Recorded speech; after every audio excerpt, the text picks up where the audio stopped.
La violencia política, la violencia institucional y la violencia laboral comparten un núcleo común.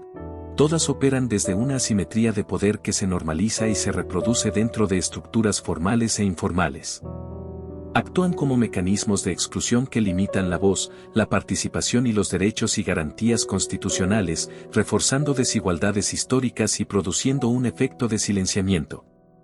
Entenderlas como parte de un mismo entramado, deja ver que el problema no está solo en conductas individuales, sino en sistemas y modos de funcionamiento multiplicadores del daño.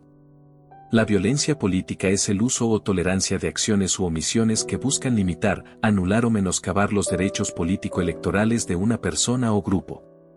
Esto incluye la imposición de barreras al voto o a cargos públicos, así como también el coartar la libertad de expresión, la postulación, la militancia o el ejercicio de funciones públicas. Puede ser perpetrada por funcionarios, partidos, medios o actores no estatales. En su vertiente por género, se denomina violencia política contra las mujeres. En el estado de Guanajuato, un caso ilustrativo fue el homicidio, en Celaya, de la candidata a la alcaldía por el partido Morena, Gisela Gaitán, asesinada el primer día de campaña. La violencia política tiene una relación muy estrecha con la violencia institucional, ya que se encarna en prácticas de impunidad que recrudecen las desigualdades. La violencia institucional refiere a toda acción u omisión cometida por agentes o personal del Estado, como funcionarios, policías o instituciones públicas que de forma directa o indirecta, dilatan, obstaculizan o impiden el adecuado cumplimiento de los derechos de las personas. Por ejemplo, en comunidades rurales de Guanajuato, mujeres han denunciado que, al intentar registrar nacimientos tardíos o tramitar actas corregidas para sus hijos, las oficinas del registro civil les han exigido requisitos no previstos en la ley, como testigos con credenciales de elector vigentes que residan en la cabecera municipal o pagos adicionales no oficializados.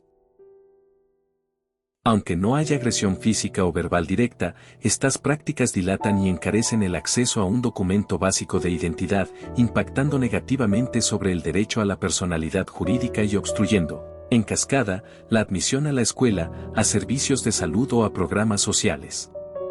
Aquí, la violencia institucional se activa bajo la apariencia de un inocente trámite legal, pero en realidad genera marginación estructural.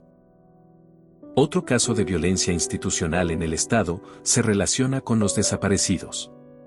En San Luis de la Paz, familias de 22 migrantes desaparecidos desde 2011 han denunciado que, tras 14 años de búsqueda desesperada, las instituciones responsables han permanecido omisas.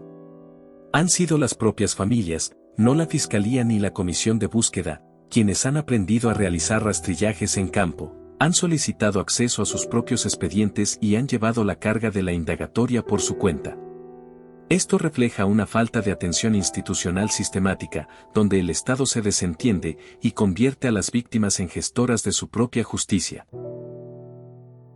La violencia institucional subyacente a estas y otras desapariciones tiene, como trasfondo principal, la violencia laboral sufrida en sus lugares de origen, que los orilla a perseguir nuevas y arriesgadas oportunidades de trabajo en destinos alejados.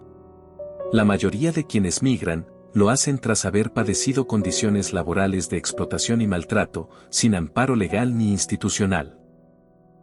La violencia laboral es cualquier acción u omisión, repetida o puntual, que transcurre en el ámbito de trabajo y que atenta contra la dignidad, integridad física, psicológica o profesional de una persona, poniendo en riesgo su permanencia, desempeño o desarrollo en el empleo. Puede provenir de empleadores, superiores jerárquicos, compañeros de trabajo o incluso de subordinados, y se manifiesta en formas como hostigamiento o acoso laboral, discriminación por género, edad, orientación sexual, etnia o condición de salud, represalias por denunciar irregularidades, negación injustificada de ascensos, prestaciones o capacitaciones, asignación de cargas excesivas o de tareas humillantes, o impago o retraso sistemático de salarios. Un caso documentado en el Estado ha sido el de trabajadoras de maquiladoras y plantas automotrices en el corredor industrial de León, Silao e Irapuato, que han denunciado despidos injustificados tras sus licencias por maternidad, así como presiones para renunciar antes de que se cumpla el periodo de incapacidad. En estos casos, La violencia laboral se instala en una estructura empresarial que busca eludir obligaciones legales, afectando principalmente a mujeres y vulnerando derechos laborales protegidos por la ley. En la red Plexus de la Universidad de Guanajuato, investigamos y visibilizamos las distintas formas de violencia política, laboral e institucional, como fenómenos interconectados que afectan la vida de las y los ciudadanos, así como al tejido social. Pretendemos que el análisis crítico, situado e interdisciplinario, contribuya a su identificación y afrontamiento, fortaleciendo los cimientos para una sociedad justa y auténticamente democrática.